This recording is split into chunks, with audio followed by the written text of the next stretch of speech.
Que le Très-Haut vous bénisse. Que le Très-Haut nous bénisse tous.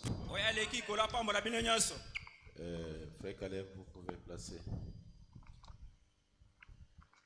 Je suis très content de vous voir faire les sacrifices que vous venez de faire. Avec la menace de la pluie. Et même dans d'autres quartiers, j'ai appris que il pleuvait déjà. Je n'étais pas sûr que vous deviez être là, même 3 personnes. Et alors que vous êtes là au-delà de 3, je vous remercie pour ce sacrifice. Pendant que nous sommes debout, nous lisons dans Ézéchiel au chapitre 9. Depuis le premier verset. Puis il cria d'une voix forte à mes oreilles. Approchez, vous qui devez châtier la ville. Chacun son instrument de destruction à la main. Et voici 6 hommes arrivèrent par le chemin de la porte supérieure du côté du septentrion. Chacun son instrument de destruction à la main. Il y avait au milieu d'eux un homme vêtu de lin, portant une écritoire à la ceinture. Ils vinrent et se placèrent près de l'autel d'airain. La gloire du Dieu d'Israël s'éleva du chérubin sur lequel elle était. S'éleva du chérubin sur lequel elle était. Et se dirigea vers le seuil de la maison. Et il appela l'homme vêtu de lin et portant une écritoire à la ceinture. L'Éternel lui dit: passe au milieu de la ville,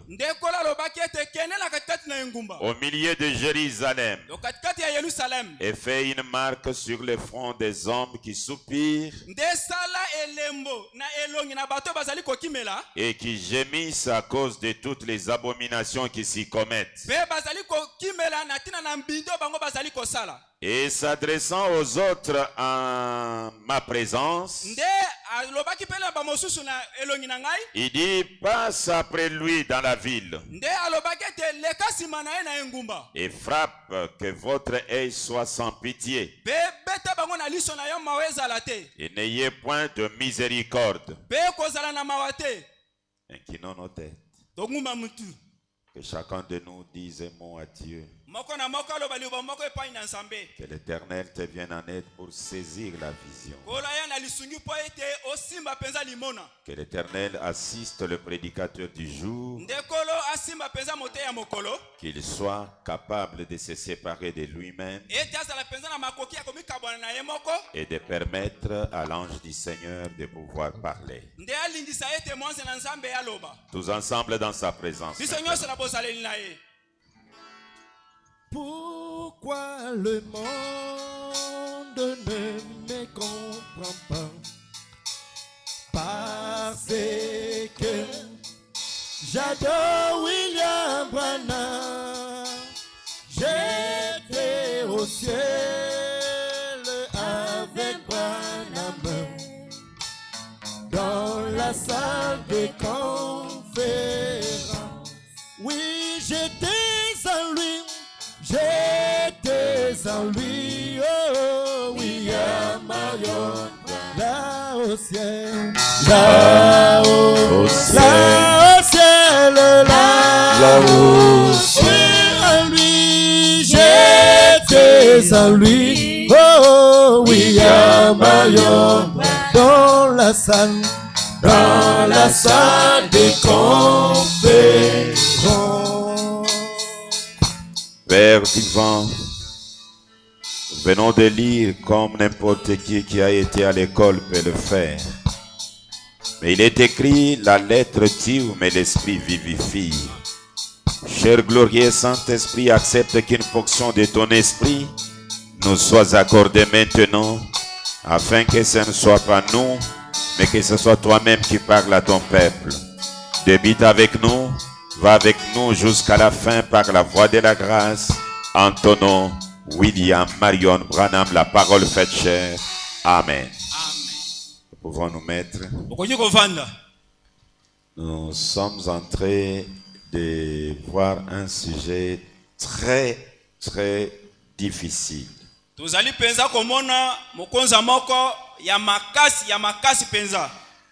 Un sujet qui n'est pas destiné aux enfants de l'école de dimanche.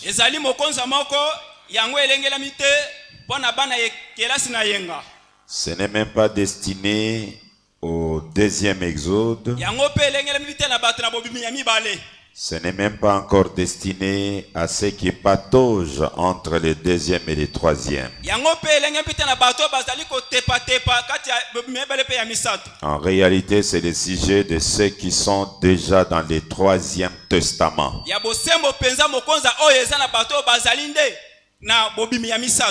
Nous sommes en train de parler d'un sujet bizarre intitulé du chérubin ou du grand chérubin A.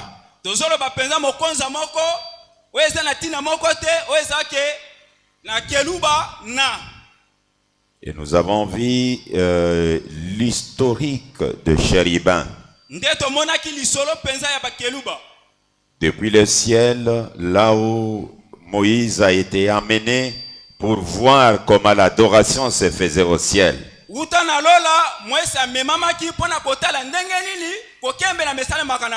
Et l'Éternel lui a ordonné en descendant que tu dois les faire selon les modèles que tu as vus au ciel.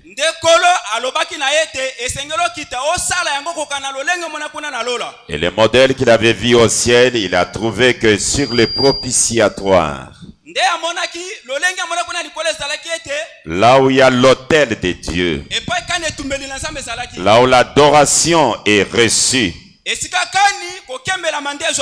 il y avait deux chérubins qui se touchaient des doigts comme ça, des ailes comme ça. Et quand il est revenu sur la terre, il a fait l'arche, il a placé sur les propitiatoires.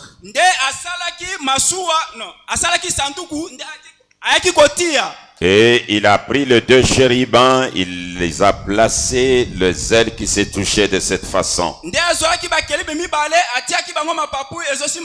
Ceci nous a rappelé que ce chérubin était dans le jardin d'Éden avec une mission de protéger l'adoration véritable. Et il protégeait cette adoration avec le paix dans la main. Et le paix, c'est la parole. Avec la parole qu'ils détenaient, ils avaient la capacité d'éloigner les vauriens. Et ils avaient aussi la capacité d'approcher la sémence prédestinée. En d'autres termes, c'était des gardiens du trône. C'était des chérubins. Et on les appelait les chérubins protecteurs. Et arrivé avec la révélation que Moïse a amenée, ils ne sont pas seulement appelés les chérubins protecteurs, on les appelle les chérubins protecteurs aux ailes déployées. Parce que leurs ailes étaient déployées. Et l'adorateur, quand il venait pour adorer, il adorait devant les propitiatoires. Là, il y avait la gloire de la Shekinah et les deux chérubins. Et arrivé dans Ézéchiel au chapitre 28, on nous parle de l'un des chérubins qui a été déplacé de son niveau. Et Dieu a dit, je t'ai fait quitter de la montagne sainte, toi les chérubins protecteurs. Et nous nous sommes posé 1001 questions. Pourquoi ces chérubins protecteurs? Parce que les chérubins, en suivant les parcours, en Éden, ils étaient là travaillant pour Dieu. Au ciel, ils étaient là travaillant pour Dieu. Même dans les temples de Salomon, les chérubins étaient là travaillant pour Dieu. Même Daniel, à un moment donné, dans les difficultés. Écoutez ce que la Bible dit ici, quelque chose ici. Je suis dans Psaume au chapitre 18. Je commence depuis le verset 7e. C'est David qui parle. Dans ma détresse, j'ai invoqué l'Éternel. J'ai crié à mon Dieu. De son palais, il a entendu ma voix. Et mon cri est parvenu devant lui à ses oreilles. La terre fit ébranler et trembla. Les fondements des montagnes frémirent. Et ils firent ébranler parce qu'il était irrité. Parce que Dieu était irrité. Il s'élevait de la fumée dans ses narines. Et un feu dévorant sortait de sa bouche. Il en jaillissait des charbons d'Abraham embrasés. Il a baissé les cieux. Il a baissé les cieux. Et il est descendu. Il y avait une épaisse nuée sous ses pieds. Il était monté sur un chérubin et volé, et il planait sur les ailes du vent. Dieu monte sur les chérubins. Chérubin était capable d'avaler Dieu, de le faire marcher. Le parcours est meilleur, impeccable. Mais pourquoi il doit être chassé de la montagne de Dieu? Si nous sommes dans Ézéchiel chapitre 28, nous lisons quelque chose là-bas et on revient à la portion qu'on pourra voir aujourd'hui. Verset 13. Tu étais en Éden, le jardin de Dieu. Tu étais couvert de toute espèce de pierres précieuses, des sardoines, des topazes, des diamants, des chrysolites, d'onyx, des jaspes, des saphirs, des scarboucles, d'émeraudes et d'or. Tes tambourins et tes flûtes étaient à ton service, préparés pour le jour où tu fus créé. Tu étais un chérubin protecteur, aux ailes déployées. Je t'avais placé et tu étais sur la sainte montagne de Dieu. Tu marchais au milieu des pierres étincelantes. Tu as été intègre dans tes voies depuis le jour où tu fus créé, jusqu'à celui où l'iniquité a été trouvée chez toi, par la grandeur de ton commerce. Tu as été rempli de violence et tu as péché. Je te précipite de la montagne de Dieu. Je te fais disparaître, chérubin protecteur, du millier de pierres étincelantes. Je peux m'arrêter là-bas. Un chérubin adopté, placé Un chérubin qui était sur la sainte montagne de Dieu. Dieu décide de les faire disparaître. C'est ainsi que dans Ézéchiel, la gloire quitte ce chérubin. Et Ézéchiel 9. Écoutez ce qu'il est dit ici. Le verset 3. La gloire du Dieu d'Israël s'éleva du chérubin sur lequel elle était et se dirigea vers le seuil de la maison, et il appela l'homme vêtu de lin et portant une écritoire à la ceinture. L'Éternel lui dit: passe au milieu de la ville, au milieu de Jérusalem, et fais une marque au front des hommes et des femmes qui soupirent et qui gémissent à cause de toutes les abominations qui s'y commettent. Il s'adressa aux autres à ma présence. Il dit: passe après lui dans la ville. Quand la gloire du Dieu d'Israël quitte le chérubin,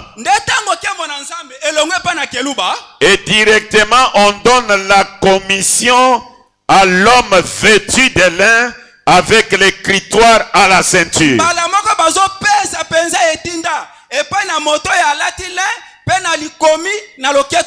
Quelle est la commission qu'on lui a donnée? Et qui est cet homme vêtu de lin avec l'écritoire à la ceinture? Écoutez ce que le grand Branham déclare. Je suis dans le message intitulé L'homme intérieur. Prêchez les 12-12-53. Paragraphe 16. Le paragraphe est gros, je peux quand même le lire. Et maintenant, je vous assure, je pense que notre peuple s'est trop appuyé sur l'instruction, la théologie et tout, et a laissé ces choses prendre la place de l'esprit. Eh bien, permettez-moi de vous dire ceci en passant.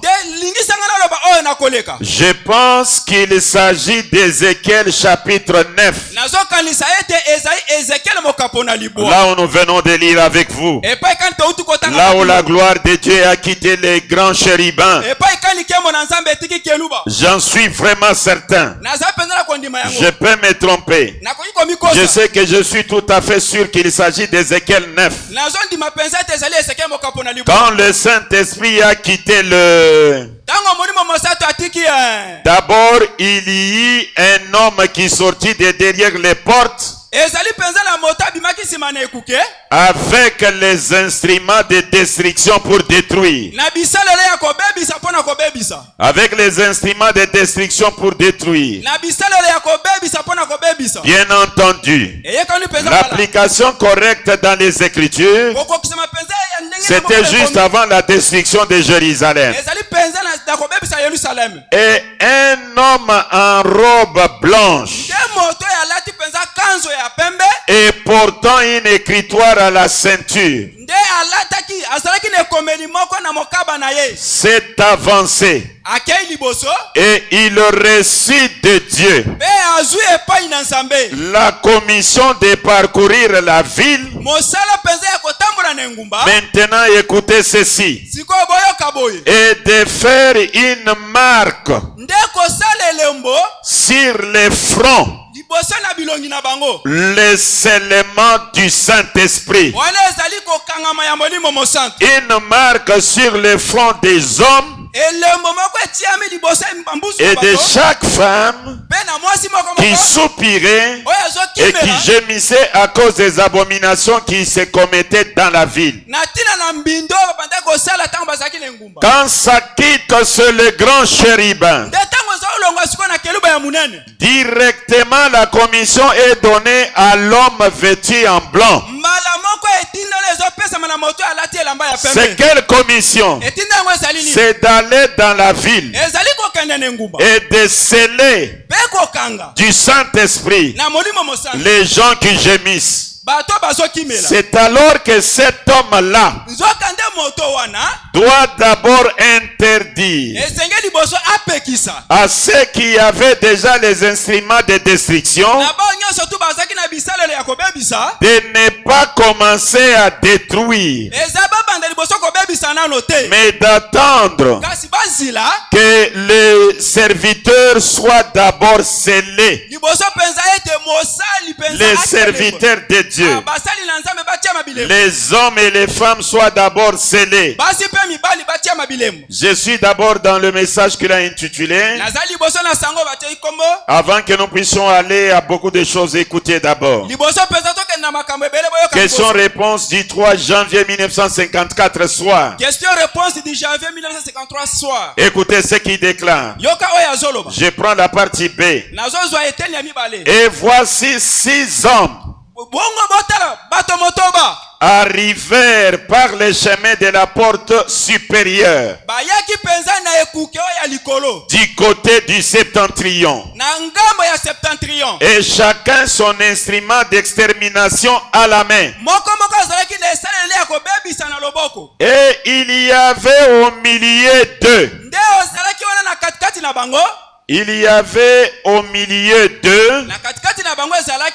un homme vêtu de lin et portant une écritoire à la ceinture. Ils vinrent se placer à côté près de l'autel des reins. Et la gloire du Dieu d'Israël s'éleva de chérubins sur lesquels elle était et se dirigeait vers le seuil de la maison. Et qui est cet homme à l'écritoire? Est-ce que vous me suivez très bien? Le grand maître Branham déclare. Vous allez le lire dans le message qu'il a intitulé Les sceaux de Dieu. Paragraphe 184. C'est prêché le 14 mai 1954. Je vais lire de 184 à 188. Écrivez comme ça. Mais je peux lire 184 et je lis directement 188. Et un homme habillé en blanc est apparu là. Arrêtons-nous une minute. Habillé en blanc. La justice, la sainteté. Habillé en blanc. Il portait une écritoire à la ceinture. Il a dit, passe les premiers au milieu de la ville avant que les autres viennent et fait une marque sur les fronts. Une marque sur les fronts de chaque homme, de chaque femme, de chaque jeune garçon, de chaque jeune fille de la ville qui soupire et gémit à cause des abominations qui se commettent dans la ville,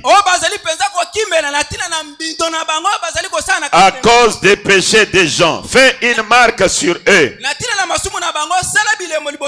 Paragraphe 187. Écoutez ça, frère. Cet homme qui mettait la marque n'était rien d'autre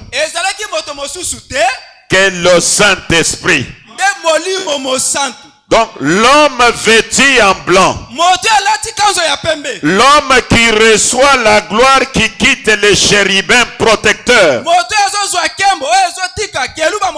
c'est le Saint-Esprit. Et vous remarquerez que c'est cet homme qui doit arrêter d'abord la guerre. Parce que ces 6 anges étaient venus avec des instruments. C'était pour détruire directement. Mais lui a crié arrêtez, jusqu'à ce qu'on scelle les serviteurs de l'Éternel. Oh, qui doit les sceller? C'est le Saint-Esprit. Je suis dans 10 vierges. Écoutez ce qu'il déclare. Je suis au paragraphe 65. Avant qu'il ne commence à détruire, ils furent retenus, arrêtés par un autre vin, habillé de blanc et portant une écritoire à la main, à la ceinture.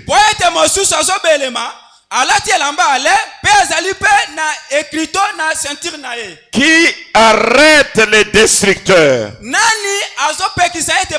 C'est un ange habillé en blanc et portant l'écritoire à la ceinture. Et c'est lui qui scelle les 144 000. Écoutez ce que le grand Branham déclare.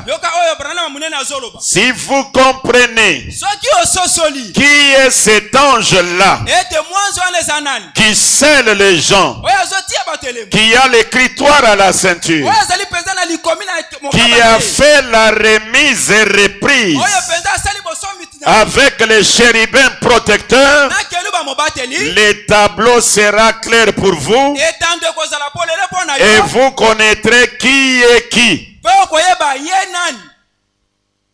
Prêchez le 16 février 61, le sceau de Dieu. Le 16 février 1961, écoutez ce qu'il déclare. Il dit ceci. Eh bien, paragraphe 48. Eh bien, continuons maintenant et prenons certains de ces sceaux et réfléchissons-y pendant quelques instants. Pendant quelques prochaines minutes. Nous allons maintenant, si vous notez les Écritures, allons dans Ézéchiel chapitre 9. Et nous voyons que le prophète a vu à l'avance la première venue de l'église. Le prophète a été appelé et il a levé les yeux vers les portes supérieures. Et il fit dire, as-tu déjà vu pareille chose? Et de la porte supérieure vers 4 hommes avec des instruments de destruction. Espace vide. Lisez Ézéchiel chapitre 9. Maintenant, rappelez-vous, ces massacres étaient indiqués simplement pour Jérusalem. Mais avant d'aller dans la ville, ils ont vu autre chose arriver. Un homme est venu avec vêtu de blanc, portant une écritoire à la ceinture. Et il a dit, arrêtez ces autres hommes afin qu'ils n'entrent pas dans la ville avant que l'homme vêtu de blanc et portant une écritoire n'ait parcouru la ville de Jérusalem et n'ait apposé un sceau ou une marque sur ceux qui soupiraient et qui gémissaient à cause des abominations qui se commettaient dans la ville.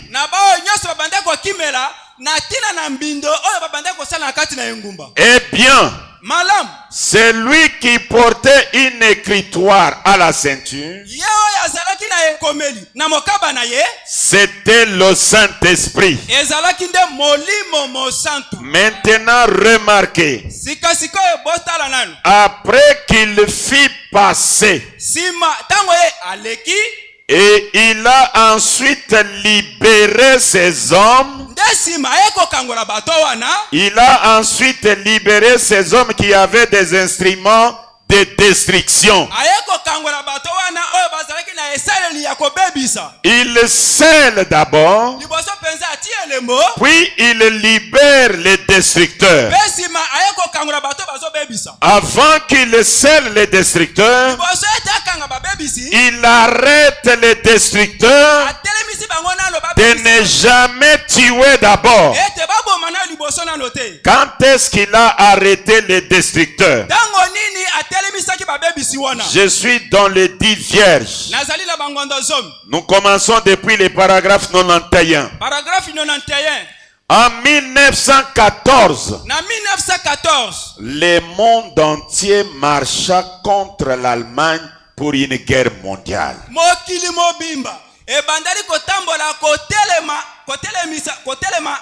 C'est vrai.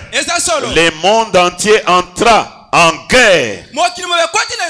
Il se passa alors une chose étrange. Je voudrais que mon cher ami ici présent, le père du frère Oud, comprenne bien cela. Il est un témoin de Jéhovah converti. Tous les pays se mirent donc en guerre. Vous vous en souvenez bien. C'était en 1914. N'est-ce pas bizarre? Je l'ai lu dans les déclins du monde, hein, quelque chose dans le sens. The Decline of the Old. Okay. Dont je possède la collection tome 2 vers la page 44. N'est-ce pas bizarre qu'on ne sache pas encore à l'heure actuelle qui a arrêté cette guerre?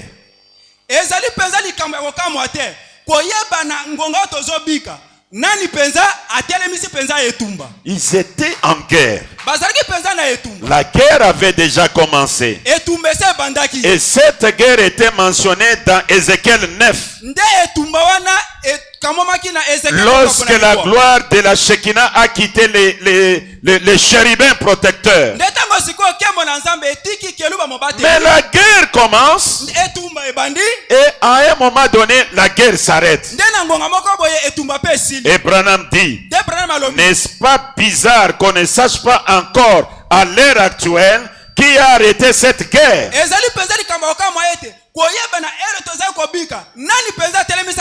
L'empereur Guillaume, il dit qu'il n'avait jamais donné cet ordre. Mais tout à coup, la guerre s'arrêta. Sans que personne sache pourquoi. Ils se battaient. Et voici qu'on leur annonce au front. Tout est terminé. La guerre est finie. Et le traité de paix fut signé. Avant qu'ils aient compris ce qui s'est passé. Il faudrait 1 ou 2 jours pour bien expliquer cela. Ces gens ne comprirent pas. Mais contentons-nous de toucher les points principaux. C'est Dieu qui l'arrêta afin d'accomplir sa parole. C'est cet ange qui l'arrêta. Qui avait arrêté la guerre? C'est cet ange à l'écritoire à la ceinture. Et Branham l'appelle c'est Dieu. Cet ange à l'écritoire à la ceinture, c'est Dieu qui l'arrêta afin d'accomplir sa parole. C'est cet ange qui l'arrêta. Des anges étaient venus avec des instruments de destruction. Pourquoi? Pour détruire le monde entier. Mais notre ange dit, attendez un instant, ne faites pas cela. Il faut d'abord mettre le sceau sur les fronts des serviteurs de notre Dieu. Et la guerre s'est arrêtée. Le grand maître Branham dit ceci au paragraphe 86. 96. Remarquez que la guerre a cessé le 11 novembre. Le 11 novembre. 11h du matin, le 11e mois de l'année, le 11e jour du mois et la 11e heure du jour. Est-ce que vous suivez bien? Mais toi, Branham, cette précision même des heures, tu as trouvé ça où? Parce que la première guerre mondiale, elle a commencé en 1914 et elle a pris fin en 1918. Et Branham avait quel âge? 9 ans. Je pense 9 ans. Et 9 ans, vous voyez l'enfant de 9 ans. Mais la guerre s'est arrêtée. Oh. Et il donne la précision de l'heure exacte où la guerre s'est arrêtée. Et la guerre s'est arrêtée à cette heure-là. Pourquoi? Et qui l'a arrêté? Il dit c'est l'ange avec l'écritoire. C'est le Saint-Esprit. C'est Dieu. Donc quand la gloire quitte les chérubins protecteurs, ça part chez Dieu. Ces chérubins font la remise et reprise avec Dieu seulement. Mais Dieu là, c'est l'ange à l'écritoire à la ceinture. Vous pouvez voir dans la revue Look, dans Life, etc. Des photographies montrant le retour. Jésus n'a-t-il pas dit, dès que vous voyez les branches du figuier devenir tendres et que les feuilles poussent, les Juifs ont toujours été représentés par les figuiers. Cette génération ne passera point que tout cela n'arrive. Maintenant, ils sont de retour. Ils sont une nation. Ils ont leur propre monnaie, leur propre drapeau. Et les Nations Unies les reconnaissent en tant que nation. Elle est constituée. Et elle est prête. Prête à quoi? Prête à ce que les 144 000 soient scellés. Donc on a arrêté cette guerre parce que ça allait détruire tout le monde, et alors que les 144 000 ne sont pas scellés. Or, qui doit sceller ces 144 000? C'est l'ange avec l'écritoire à la main. Paragraphe 99 ou 99 et 100. Toujours le même sermon. Voyons maintenant si le message que nous avons est relié avec ces choses ou non.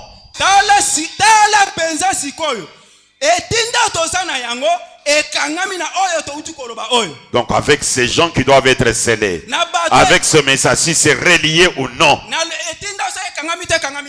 À l'heure même ou par une signature, Israël était reconnu comme nation. À cette heure même, le même jour, le même mois, j'étais à Greensmill, en Indiana, lorsque l'ange m'apparut et m'envoya dans la moisson avec ce message. Donc là, il nous montre comment le message est lié à Ézéchiel chapitre 9. Il dit ceci: à l'heure même où par une signature Israël était reconnu comme nation, à cette heure même, le même jour, le même mois, j'étais à Greensmill en Indiana, lorsque l'ange m'apparut et m'envoyant dans la moisson avec ce message. Après qu'il m'y rencontré près de la rivière et qu'il m'y dit ce qui arriverait 11 ans plus tard, à l'heure même où Israël était reconnu comme nation, j'ai recevé mon ordre de mission. Tout cela est relié. Tout cela est relié. Vous voyez, l'ange du Seigneur est sur la terre maintenant. Il va et vient, préparant toutes choses pour la venue du Seigneur. Ce sont les mêmes anges que ceux qui firent témoin des péchés de Sodome lorsqu'ils visitèrent cette ville après qu'il fut dit: je vais descendre et je verrai si on agit entièrement selon le bruit venu jusqu'à moi. Elohim est descendu pour se rendre compte de tout ce qu'il avait appris de Sodome. Et aujourd'hui, le même ange du Seigneur est sur la terre. À la même minute qu'Israël est reconnu nation, Branham reçoit la commission d'aller dans la moisson. Oh, il dit c'est relié. Écoutez maintenant. Ici, je pourrais lire peut-être une citation. Et comme l'anglophone est là, on va essayer un peu de voir. Mais de toutes les façons, c'est toujours la même chose. Je suis dans question-réponse du 3 janvier 1954. Question-réponse du 3 janvier 1954. Le matin. J'ai lu 2 paragraphes. Je peux aller jusqu'au 3e paragraphe. Le problème pourra se poser sur le 3e paragraphe. Maintenant, observez les Juifs. C'est le point de repère. Nous les suivons là. Maintenant, quand il y a eu la première guerre mondiale, c'est là que tous les Juifs, ils ont été dispersés parmi toutes les nations. Comme cette première écriture sur laquelle on a posé une question aujourd'hui, il allait le disperser parmi toutes les nations. Et les voilà tous. Et voici les vents sont venus sur Jérusalem, partout, une guerre mondiale. Et il a dit: stop, arrêtez, jusqu'à ce que nous ayons marqué sur le sceau les serviteurs de notre Dieu. Autrement dit, nous les ramenons de toutes les nations. Nous les ramenons de toutes les nations. De partout. nous les ramenons.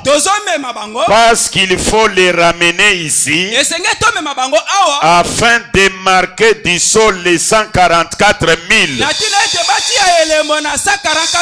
Stop. Maintenant, paragraphe 215. Dans cette tradition, on dit ceci. Et la première guerre mondiale s'est arrêtée le 11e mois de l'année, le 11e jour du mois, la 11e heure du jour, pour que les gens de la 11e heure puissent entrer. Le dernier appel adressé aux Juifs. Là, c'est Shekinah et la voix de Dieu, je crois. Maintenant, il y a encore une autre tradition ici.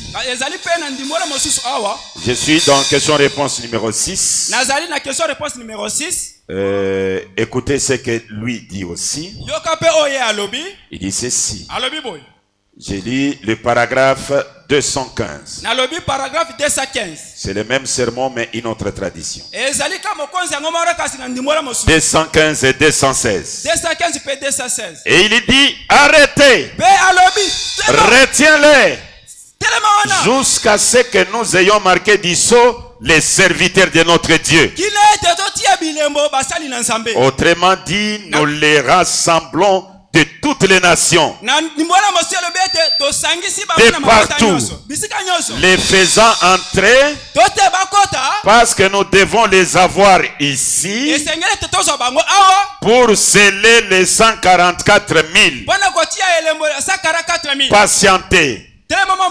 Et la première guerre mondiale, je l'ai arrêté le 11e mois de l'année, le 11e jour du mois, la 11e heure du jour, afin que les gens de la 11e heure puissent entrer. Est-ce que l'Assemblée, vous comprenez? Qui a arrêté la première guerre mondiale? C'est l'ange à l'écritoire. C'est le Saint-Esprit. C'est Dieu lui-même. C'est William Marion Branham qui a arrêté la première guerre mondiale. Il arrête pourquoi? Pour ramener d'abord les Juifs. Est-ce que vous avez bien suivi ça? Il dit ils doivent venir ici où ils doivent être scellés. Est-ce que Branham a fait ça? Écoutez ce qu'il déclare. Oh, c'est profond. Je suis au paragraphe 235. Question-réponse du 3 janvier 1954 matin. En tout cas, ça, je ne saurais pas revenir sur ça le dimanche, parce que j'aimerais terminer ce sujet le dimanche avec l'autre partie qui est restée. Ceux qui ne sont pas venus, je pense qu'ils pourront suivre en ligne. Je crois bien qu'il vient de l'Est par rapport à nous. C'est de cette direction qu'il vient maintenant, ayant son sceau à la main. Alors, oh, je vais être là à l'intérieur. J'ai envoyé de persécution ça et là.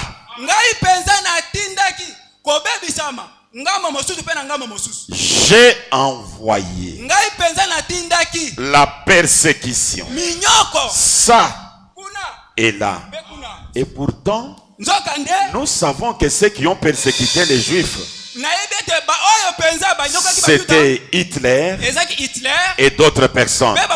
Mais Branham lui dit, j'ai envoyé des persécutions ça et là. J'ai poursuivi ces Juifs et les a repoussés de toutes mes forces. Et ils sont rentrés. De nombreux Juifs aux États-Unis d'où ils ne s'échapperont pas, bango penza bakoleka yango te. ont déjà reçu le Saint-Esprit. Bango penza bazwi molimo mosantu. Cependant, Nzokande j'en ai 144 000 basesa 44 000 qui sont là oyo bazali wana et qui vont recevoir le baptême du Saint-Esprit. bakozwa libatisa ya molimo mosantu. Là, c'est l'ange à l'écritoire. Wana penza anzelu na likolo. C'est l'ange qui reçoit la gloire de la Shekinah Anzelu azozwa penza kema lorsqu'elle Shekinah. quitte les chérubins protecteurs aux ailes déployées. Na mapapu ya panzani. Et qui est cet ange? Pe anzelu yango aza nani? J'ai envoyé des persécutions, ça et là. Ngai penza natindaki minyoko na ngamo moko pe na ngamo mosusu. Branham, tu as envoyé la persécution comment? Branham yo tindaki minyoko ndenge nini? Parce que nous savons, Kasi biso toyebi. selon ton enseignement, Kokokana penza na koteya na yo. que les Juifs sont appelés par le son de la trompette. Ete bayuta bango nde babengami na kowila na kelelo. Avec les nations, c'est le son. Na mabota eza elembo. Avec les Juifs, c'est la trompette. Nde na bayu bango bazali nde na. Maintenant, tu les as ramenés comment? Ndenge nini yo omemi bango? Et Branham nous répond d'abord la fête des trompettes. Nde Branham azoyanola yango eyenga ya kelelo. Je suis au paragraphe 154. Nazali na paragraphe 154. Écoutez ce qu'il dit. Yoka oyo yazolo. Souvenez-vous, Bomi kanisa. chaque trompette a sonné sous le 6e sceau. Kelelo moko moko ebetamaki na se ya elembo ya motoba. C'est seulement là qu'elles ont sonné. Ezali kaka wana nde yango ewulamaki. Comme vous avez le 6e sceau, Lokola bozali elembo ya motoba. toutes les 7 trompettes Bas kelelo nyonso wana. sonnent dans le 6e sceau. Yango nde ewulami na ekango ya motoba. Maintenant, remarquez, Sikoyo bota. tout à fait la continuité de l'écriture. Nyonso neza Tout à fait la même chose. ekosaka eloko moko. Sous la 7e trompette, Na sene elembo ya sambo. pour Israël, Bona Israël. c'est la même chose Ezali ka elembo yango moko. que le 7e sceau avait été pour l'église. Oete elembo ya sambo ezali nde mpona losambo. Et pourtant, la 7e trompette, Nzoka nde kelelo ya sambo. c'est la venue de Joseph. Ezali nde boye ya Yesu. Mais écoutez, Kasi boyo le grand Branham dit ceci. Branham munene alobi Il y a beaucoup de choses que je saute. Paragraphe 156. paragraphe 156. Et quand Hitler Nde tango Hitler et les autres pe bamosusu wana ont persécuté les Juifs tango banyokoli penza bayuda et qu'ils les ont fait les choses qu'ils les ont faites, pe basali makaba kwa kosala bango. regardez, Botala Staline, Stalin, Hitler Hitler et tous ces dictateurs pe na bakonzi nyonso wana qui s'étaient élevés. oyo nyonso batelemaki. Si nous avions le temps là de revoir ça pour les nouveaux venus, Soki tozali penza na tango mpona kotala bato bayemba. mais ce sont des choses que nous avons déjà vues ezali makambo tosali komona dans yango. ce même âge-là Kabene keke yango moko où il y a eu en Allemagne eza kuna na et Allemagne. parmi toutes les autres nations, Katikati na mabota mosusu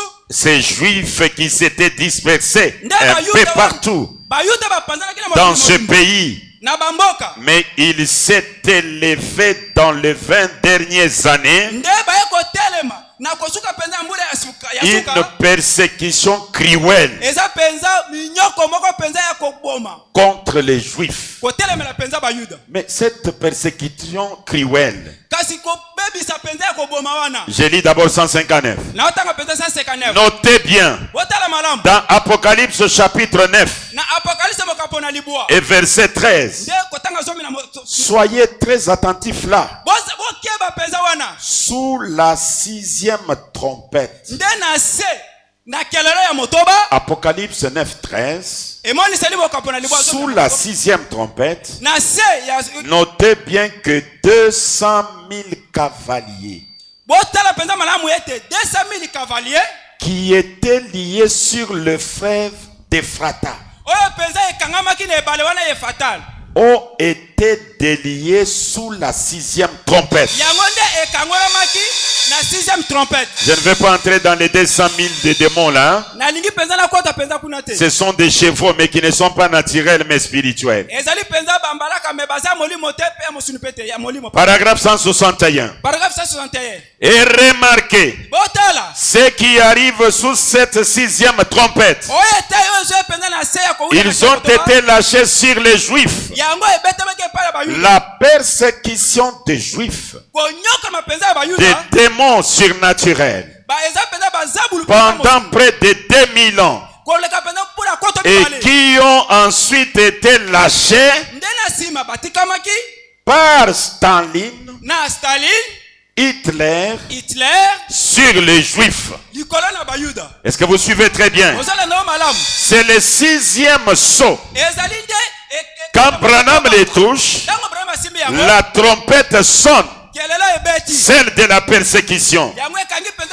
Qui est Hitler même? Écoutez les grands maîtres Branham. Paragraphe 248, fête des trompettes. Ceci a été la période de la fête de la Pentecôte. Les Juifs sont restés silencieux. Ils l'ont rejeté. Maintenant, ils doivent être appelés à revenir à l'expiation. Nous savons qui était expiation et ne le savent pas. Et la trompette qui sonne, après le jubilé de la Pentecôte, elle appelle les Juifs à se rassembler.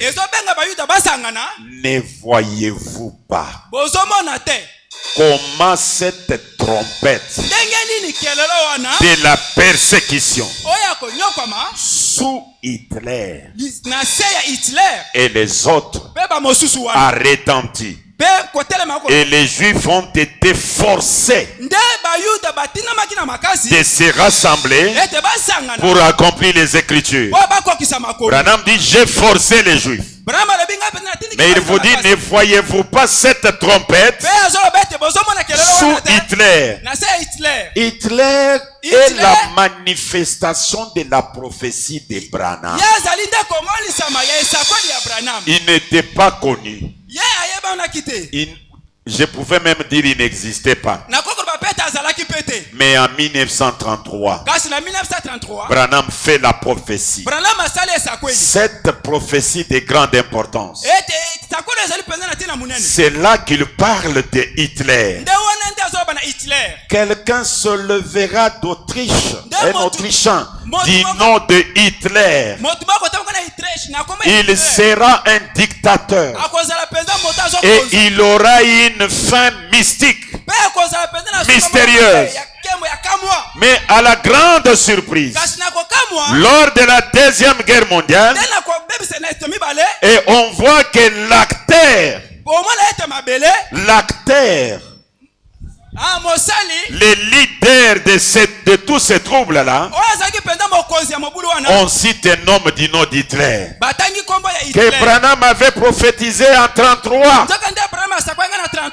Donc Hitler, c'est la trompette de persécution prophétisée par Branham. Branham qui est l'ange à l'écritoire.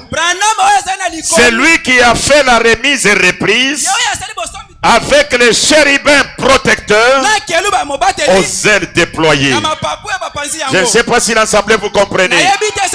C'est là où Branham vous dit, c'est lui qui doit ramener Israël au Seigneur. Et les instructions de Gabriel à Daniel. Paragraphe 150. Allez jusqu'à 152. Mais je lis seulement 150. Israël qui retourne dans sa patrie. Israël.